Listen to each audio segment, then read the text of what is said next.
So on today's episode, I'm going to be talking about Farruko. Farruko is a big Latin trap artist, and he recently came out and spoke about his journey with his relationship with God. Now, this is absolutely huge because Farruko's been out for years. I mean, he is one of the top dogs when we're talking about Latin trap artists, especially in Puerto Rico. And, he came out and said that he is working on his relationship with God and that God is working in him. Now, this is big for many reasons. Farruko right now is at the height of his career. Like I said, he's been out for years, but his song Pepas, which was released last year, went global, and it's actually his first #1 hit. It's huge.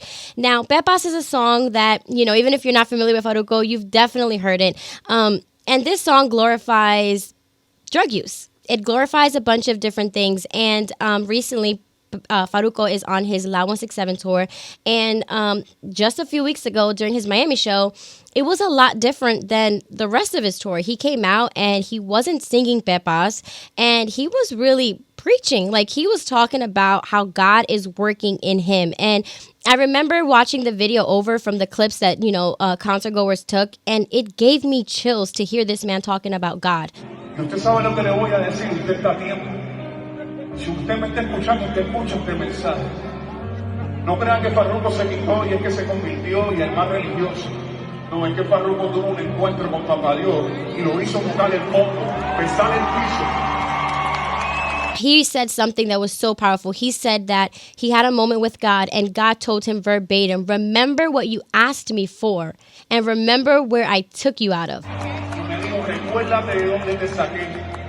Recuérdate lo que me pediste. Créame, no es fácil yo pararme aquí de nuevo, sabiendo todo lo que me ha pasado en mi vida. Pero hoy en día puedo decir que Dios está bregando conmigo. Like, that is huge, because again, like, you have to follow Farruko's career and you have to follow his music to know how big this is. Like, he is declaring, hey, I am a Christian, God is working in me, and I don't even condone the music that I've been putting out. He spoke from the heart, and he told his concert goers, he said, listen, I am so sorry to the parents out there that I don't know the damage that I did to your children. Like I said, Pepas glorifies drug use. It's talking about taking pills and having a good time in the club and stuff like that. And so Farruko was really, you can tell, he was really, really hurt by that.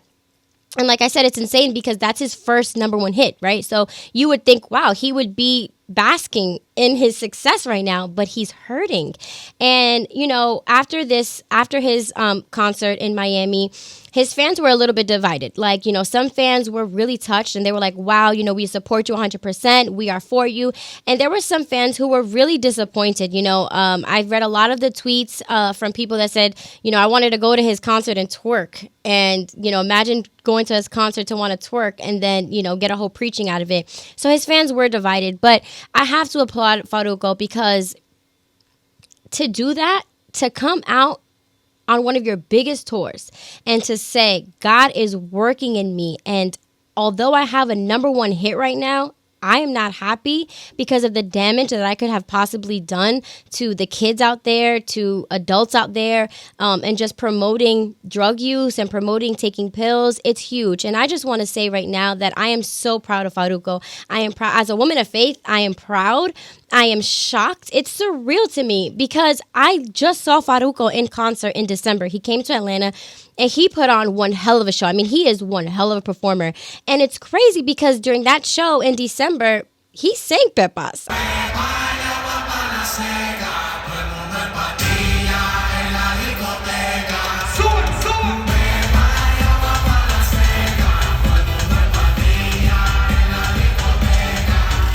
And so to see the transformation from literally just a few weeks, it is surreal. I think that says a lot about him, about his character, and just the impact that God is having in his life right now. Because, like I said, he is at the height of his career. He should be basking in all of this. And instead, he's sad. He said, even on his Miami tour, he said, I was crying every night just knowing that this song is glorifying things that I don't necessarily condone. And, he hasn't come out and said exactly what was the defining moment for him. We don't know the ins and outs of like what God, what that coming to God moment was for him. But I have to tell you that whatever it was, it's big.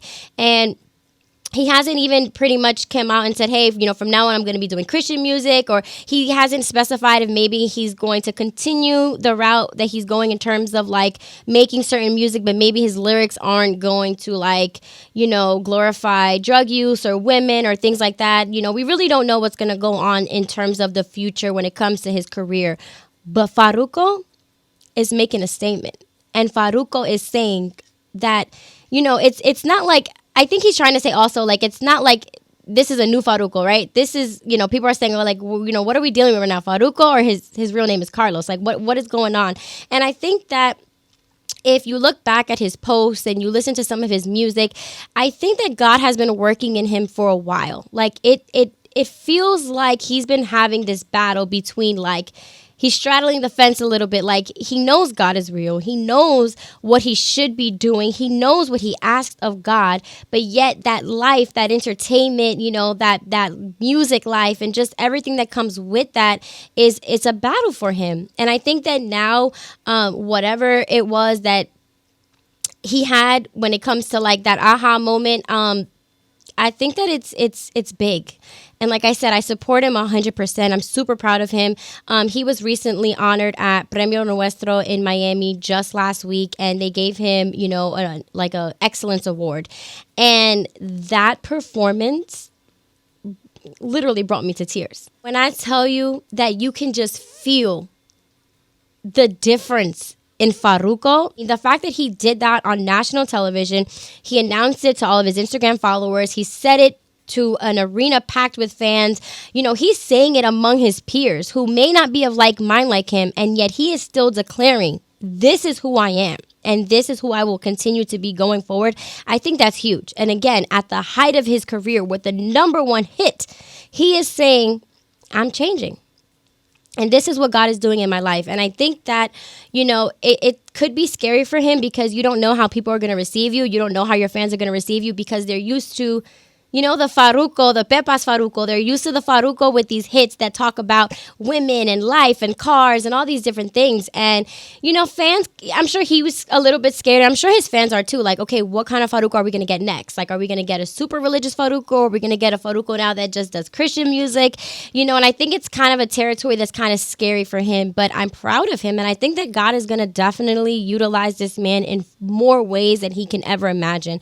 And I think that there's a lot of fans that are going to go on this journey with him. I was watching some videos from his concert, and a lot of people have been supporting him. A lot of people said, I'd go on tour to hear Farruko preach the word of God. Like, I'd go and I'd support him 100%. And so I think that, it's okay if he's scared right now. God is going to use him as a vessel to reach the masses. I'm a big fan of Farruko, and to me, it was surreal to see that. Like, I just saw him in December.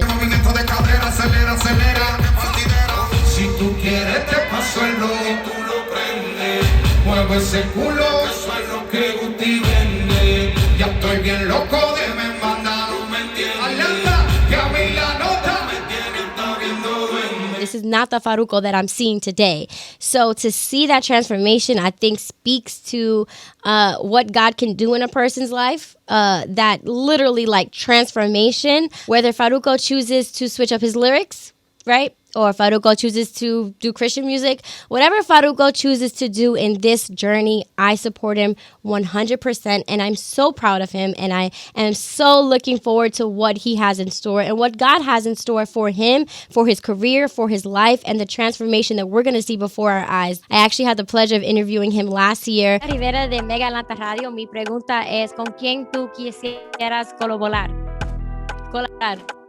Me encantaría colaborar con Post Malone. Me gusta mucho su música, y del ámbito latino pues siempre he querido hacer algo con Romeo, Santos, una bachata o algo distinto fuera de lo que yo hago.